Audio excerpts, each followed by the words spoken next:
Hello friends, let us begin with the first type of CRM, that is analytical CRM. Now what is analytical CRM? Analytical CRM is actually designed to deeply analyze the customer's information and data to unwrap and disclose the essential convention and intents of behavior of customer on which the capitalization of the organization can be made. For example, you analytics means something, you are generating some kind of reports, right? Analytics is basically done with the help of softwares where we actually study the behavior of the customer.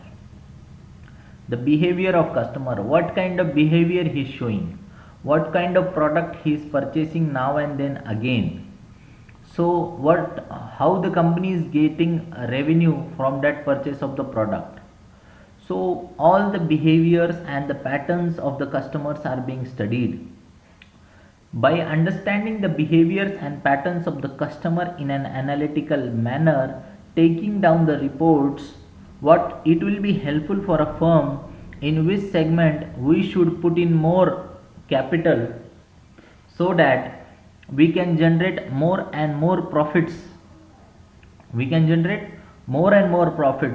So basically the analytical CRM is dealing with understanding of the customers, studying the patterns, studying the behavior of the customer, so that after looking to that patterns and behaviors and that reports, the firm can develop or design the product which will actually be sold more and more to the customer, and more relationship can be developed on the basis of the information which is harnessed by the organization.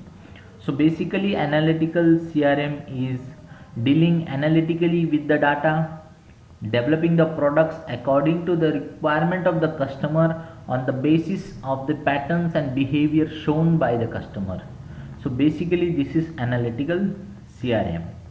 We'll be looking in the next slide what is collaborative CRM. Thank you and stay tuned.